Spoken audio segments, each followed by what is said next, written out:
Okay, it's live now.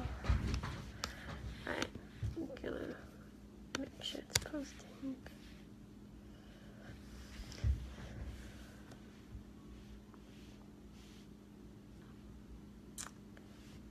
I'm waiting for people to join. Oh, is that what it lets you know?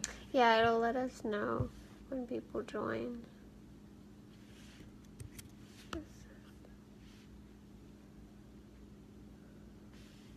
So I'm here with my grandma, with Grandma Jeanne.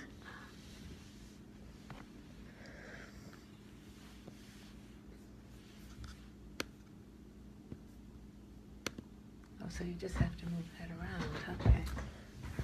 Yeah.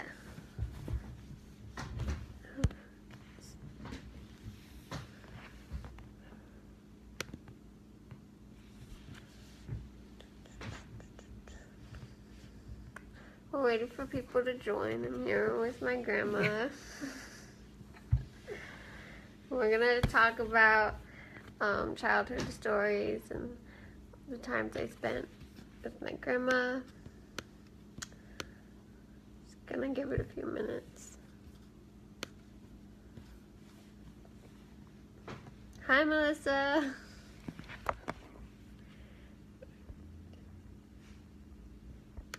Oh, I see you.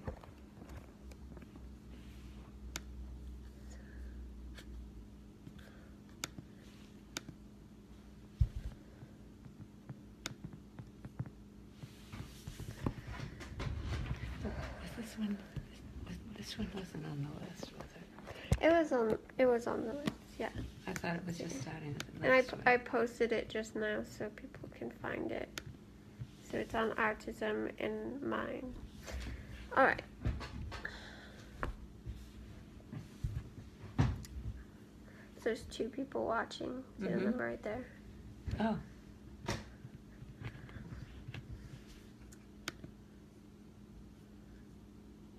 Oh, so this only goes out to the people that go in? Mm-hmm. Get it. Alright, so when my grandma here was one of the first people outside my immediate family that I would talk to. I had a lot of trouble with communication, and people really scared me with their correcting and their judgment. And one of the things that my grandparents did was they never judged me or corrected me. They talked to me like I was an equal. And my grandma was a teacher, and so she knew how to talk to kids. You talked a little bit about that. Yes, the school that I worked at, the director of the school was a psychologist, so we had to go to seminars to learn how to teach the children that as equals and not belittle them or ridicule any stories they had to tell, and just encourage them to talk and express themselves. They did lots of they had dress up little clothes that you could put on and pretend you were the family. And I remember one time that it was so cute. They were playing house. They were in the playhouse area, and the boy was the dad, and he came home from work and sat down in the chair and he said, "Now where's my newspaper?" As if he was coming home from work and wanted to have his newspaper. So you just encourage them to be themselves and pretend. And then if they had something, we always asked them, if we were going places, we'd always ask them, where would you like to go? And we always had bought season passes to the aquarium and the museums and the different, the activities that were in the area. So they had a choice of where they wanted to go that would be interesting for them, not where we wanted to go. And then, of course, the zoo was always on the list. We loved the zoo with animals and everything. And you guys, you and Grandpa like made me feel like whatever I said was important. Right. Where whenever you asked a question, like you wanted an answer and you wanted a good answer, and it made me feel like my voice was important, that I had things to say, and especially with communication being very difficult for me, that was something I very much needed and didn't get a lot. I got more correction. No, you didn't hear me right. No, you said that wrong. No. I was just learning language and what it meant, and I did a lot of things wrong, and when I heard that over and over, it felt like, well, then I'm not gonna want to talk as much. And then when I didn't talk, it's like, well, you're rude. Why aren't you talking? Why aren't you answering my questions? Why aren't you? So it felt you made it always comfortable for me to talk about what I wanted to talk about, and answer your questions, and no answer could be wrong. And what you wanted to do, both you and Lillian did want that alone time. When things got too noisy or too many people talking and everything, they just like to fade away into another room, and no one, we never, when someone come back with the group, we just let them have their private time until they were ready to come back again. And then with like going to the same places, that was important because routine was really important to me, and like leaving the house could be scary, where like I didn't know what noises or what sensory issues I'd have to deal with. So when we went to the same places over and over, like the zoo and the aquarium, I knew exactly how to prepare for that and what to expect. But it was always fun and exciting, and you guys loved educational places, right. And so I got my love of learning definitely from doing that. Well, we like the art museum too, and yeah. I think that helped encourage her to take the painting classes and enjoy it, and she's created some very interesting. You want to show them now? Yeah, behind me here. I don't know if I made these two paintings, and the one in the middle. That I made those little. So I made the Pinocchio, and I made Clarabelle. For my Clarabelle's for you, and then Pinocchio was for Clara from Grandpa. the Nutcracker, and she's standing there holding the little Nutcracker, if you can see. And Pinocchio has Jiminy Cricket on his nose, his long nose. I think I made that when I was like 12. Yeah, she surprised us at Christmas with we were so surprised, and they're such a good size. And I get lots of compliments when people come by because it's right here in the family room, so everybody can see her work. Yeah. So, then we always had there were 2 vacations that we usually planned every year, and one of them was the trip to Lake Tahoe, and everybody, all the family went.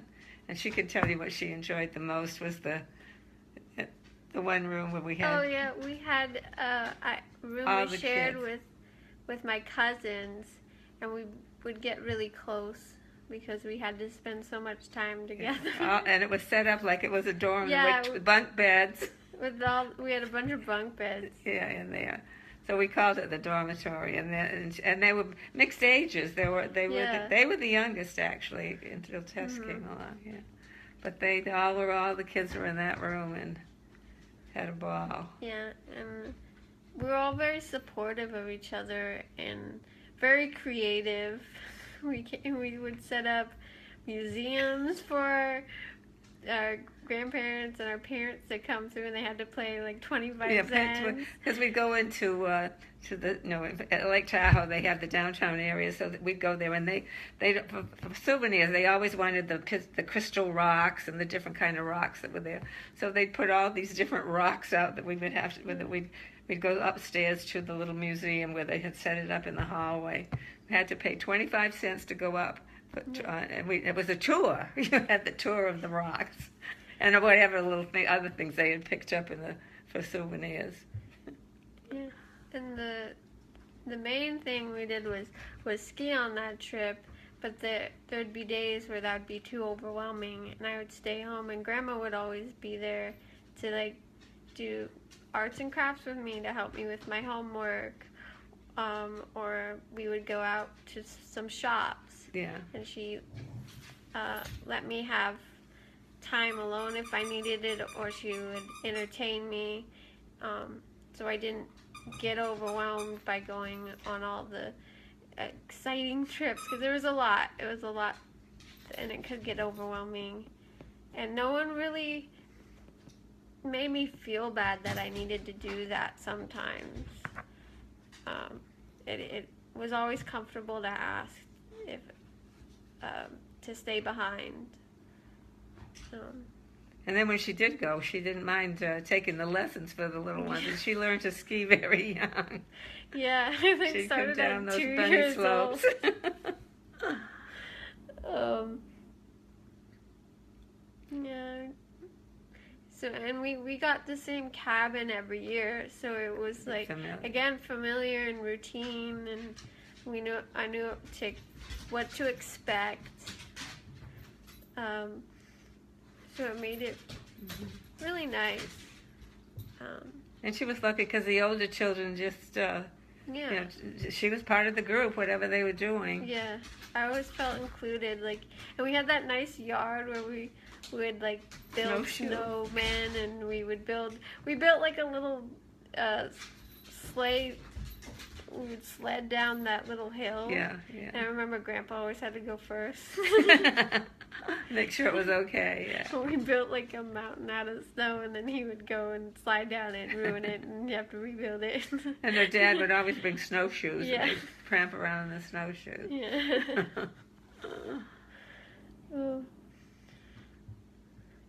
And then they loved going to the little shops in Reno and at Tahoe. Yeah.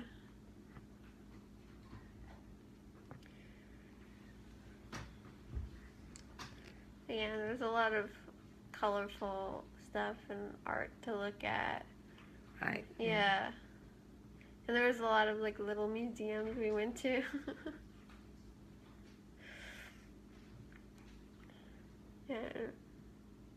Yeah, most of the stuff we did, it just like, it wasn't too hectic, it wasn't too crowded. So it was very nice for me to explore that without feeling overwhelmed. And then we went to camping with with that group of people every year too. And you and your family went sometime.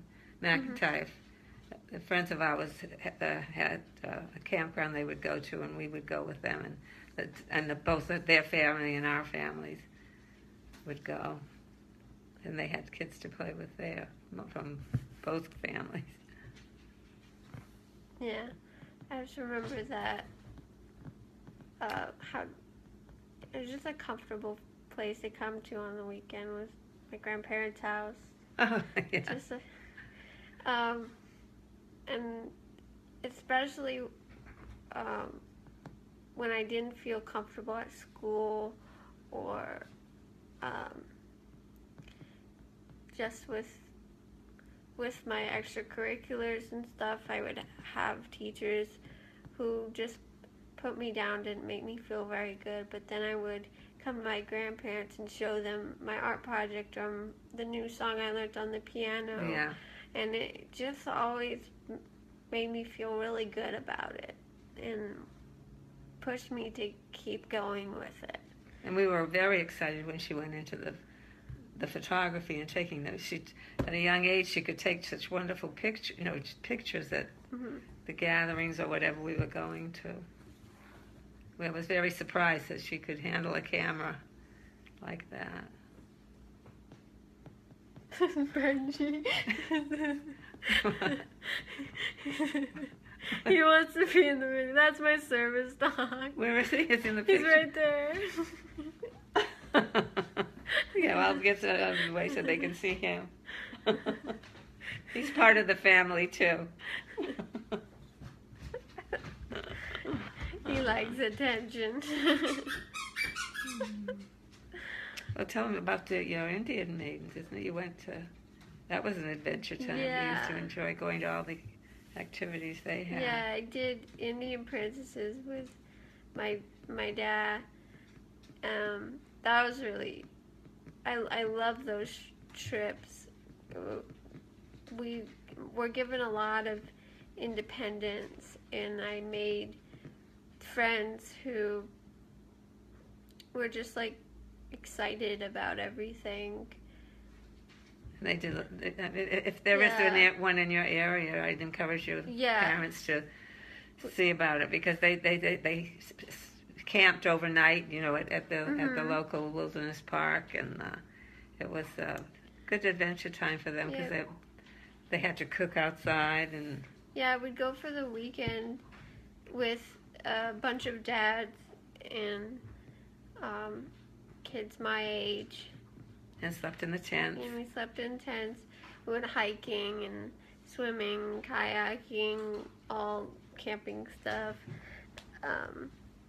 And we would just like run around and explore. And they went with the dad, so they had a little more freedom. We did. And like there were some times where there was like conflict in the troop, because girls like drama. And I remember, like, there was this clique that was forming. They were in this huge tent, and they're like, only these people can come in here. And so one of my friends was like, well, fine, I'm gonna have my own tent, and none of you can come in, but everyone else can. And we were all in the tent, and it was like the smallest tent, and the entire troop was in there, and we just like started telling ghost stories and just like having a blast in there. And these like 3 girls were like, "What? We want to come in there." And they're like, "No, you can't come in. This is exclusive." But it was literally everyone else. And eventually we gave in and let them in, and we're like, "See how it feels?" Yeah. And it was just like, it worked. Everything, when there was an issue, it was worked out really fast, like sort of organically, because we had this bond where, like at school when stuff like that happened, the teachers got like too involved and would like want to punish someone, when it was really just us figuring out what to do and how to interact and what was appropriate and what wasn't. And like the dads really understood, or maybe they were just oblivious to what was actually going on, but they let us have this freedom to figure it out. And I think that's a lot of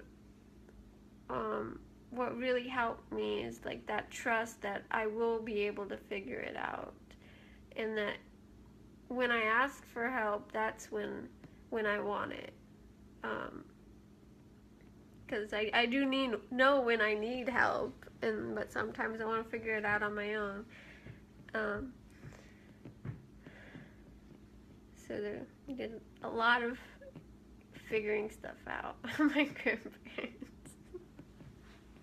Now, I think when you went to preschool, those teachers were very understanding and very good to you, I thought, at the preschool.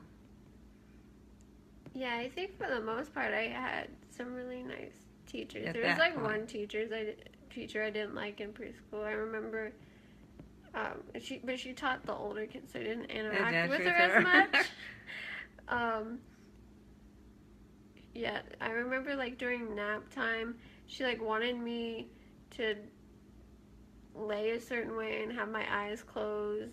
And like I didn't like nap time. I didn't like sleeping at the school. So I just like would lay there till nap time was over. But she's like, you need to try to go to sleep. You never tried to, and would get mad at me. I remember that. I don't know why I remember that so clearly, but I do. But I remember I loved when they like put the like foam on the table, and we'd make like shapes in the foam. I think it was like shaving cream they actually put down, and we would make shapes in the shaving cream, and we did like a lot of stuff like that. It was really creative and fun.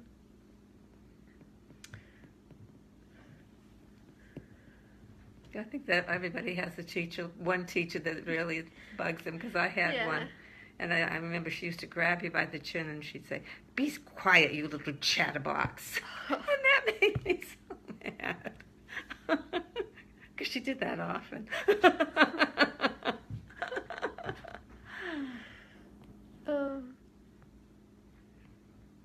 Most of my teachers liked me, so I didn't have that much of an issue with that sort of thing. But like, I had teachers that, even though they were nice to me, they like didn't quite understand me. And so they would. I feel like most of the intentions of my teachers were to help me, but they went about it a little bit wrong.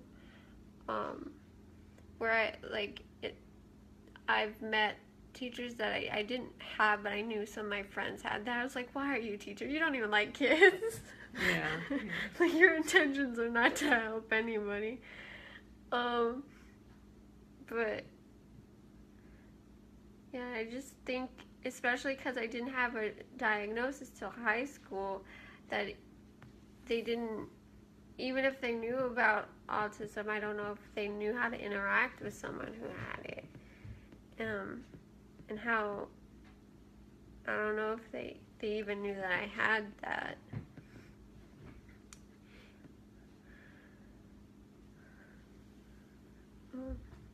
But you have some good stories about teaching. There's like, you let like that little boy go run around. Yeah. Well, see, well, I'm sure he did have ADD or something, but in those days they didn't really understand it at all. And but the directors told me that he did have an overactive kind of problem, and she said he will not be able to just do whatever we're doing. She says, and any time he needs to do that, just open the door to the playground, because they had different classes going out at recess, and it was a private school, so it was a smaller playground, and it was enclosed. And she said, well, whoever's out there in charge, just tell them to keep their eye on him. She said, but tell him that he needs to run around the whole area at least twice, and then he can mingle, and then when he's ready, he can come back in again. So certain people were saying, well, everybody in the class is going to want to do that. And she said, no, they won't. She says, they're going to realize that when he's doing that, then they've got peace and quiet to do what they need to do, and they're not going to think about it at all. They don't want to go out. They've already had their recess. And that's exactly what happened. And then when he started, the kids would recognize when he was ready. And they'd say, Miss Jeanne, I think Todd needs to go out and run. And he'd look at them, open the door, the sliding glass door, and go out, and I'd say, watch Todd, and he'd go out and run around. And then when he was ready, he'd come back in again. So he understood his own problem also, that he needed to go out and run. So. Yeah, I heard that a lot. Well, if you get to do it, then everyone else is going to want to. And it's like, everyone understands that it's different. He needs that, yeah. Right? He needs that. Everyone has a different need. And like, if I wore noise-canceling headphones or earbuds in the class, I didn't know a lot of kids that were like, I want to do that too. Like, it singled you out as different, and most kids didn't want that. And I had one little girl. She and her mother were. I guess her mother didn't realize what was wrong either. And she was always correcting her, and so her mother would drop her off in the morning. She would come in and go sit underneath the table, because we had the tables where you had the art stuff and everything. She'd go and sit under that table, and we just let her sit there till she was ready to come out. And then when we knew she'd been fighting with her mother all the way to school, and she'd come in with this very long face, just so angry, and she'd just sit under the table for about 10 minutes, and then she'd come out and she'd be all right all morning. It was she just had to do that every day. Got a comment. What's it say? Chloe, can you share your thoughts on looking for employment? If you experience any fierce obstacles, how would you deal with moving past those? So I have a strange experience with employment, because I don't think it happens that way. for most, but I went to school for film, and I thought I was going to go in that direction, and sort of organically, my nonprofit OurTism formed, and I started working for that, writing the articles and doing stuff like these live streams, and that started filling up my time. And then I started getting offers just through OurTism for different projects, and I've keep saying yes. And for me, when I'm offered a project, it's not like I'm not overwhelmed or like I don't have that fear. Like I'm always like, I don't know if I can handle doing this. I don't know. I've never done this before. But to me, it's like if you don't try, then it's definitely not going to happen. So I don't know how exactly to get into that mindset, because for me it was I didn't think I was gonna graduate high school, and then I did that, and in that moment there was this change of perspective that I had, that like maybe I'm putting boundaries on myself that don't need to be there, that I can do more than I think I can. And so then I was like, maybe I can go to college, maybe I can get a job, maybe I can do all these things that I wasn't sure was possible. And so I went to college, but I put boundaries I didn't even know I put on myself. That was like, it has to be near home, it has to be like this, it has to be like that. And then I transferred schools to out of state and like moved across the country, and I was able to do that. And I thought I would be home within a week or two, and I did a whole semester in another state. And so now it's like I keep achieving these things that I once thought was impossible. And so I'm like, might as well try the next thing. And I don't know if I'm saying yes too much now and I need to go in the other way, because I have an insane amount of projects I'm working on. But but it's really exciting. Hope that answers your question in some way. But I felt that more recently, I guess, autism has opened more doors for me than it has ever closed. It's definitely closed some doors, and that can be hurtful, but it keeps opening other doors for me that I feel like I'm guided and going in the right direction for me, even if it wasn't originally my plan.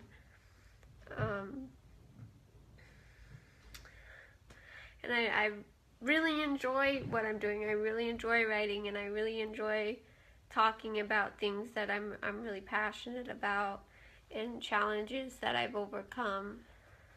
So I enjoy what I do, and it doesn't ever feel like work.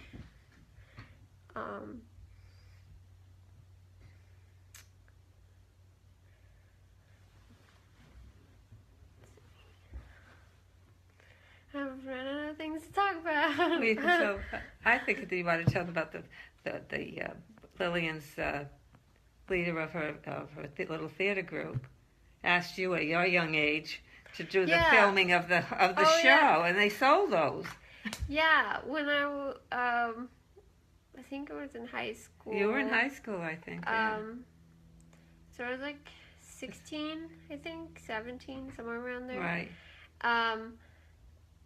My twin sister was in a theater company, and they put on shows, and they wanted DVDs for the shows, and the person who normally did it had stopped, and they didn't have enough time to find another person, and they knew that I made trailers for their shows, and I made movies, and they came to me and were like, can you do the show and create the DVD for it? And I really wanted to say no, but my mom and Lillian and everyone was like, no, you can do this, you can do this.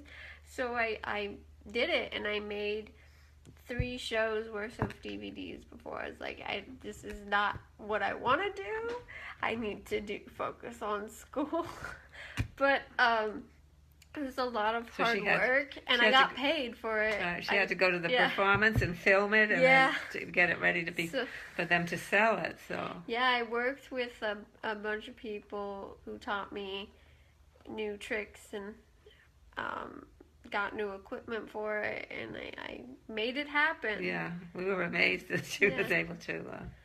That they asked her, and then she said yes, and then she did it, and in a professional way. It was very commendable. And I kept missing their deadline, and they were like, "Why? Just give us what you have." I was like, "No, it has to be good. You're paying me for it."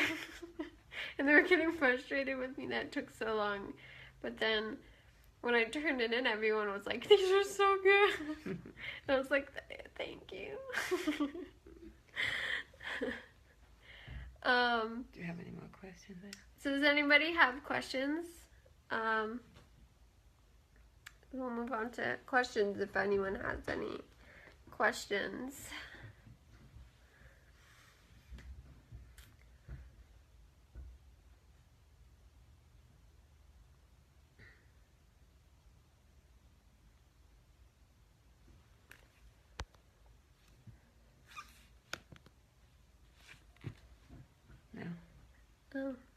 I guess then we'll wrap up then. Thanks for watching me. And hope it's been helpful for you. Yeah. I'll see you next week at the same time, hopefully. Bye-bye now.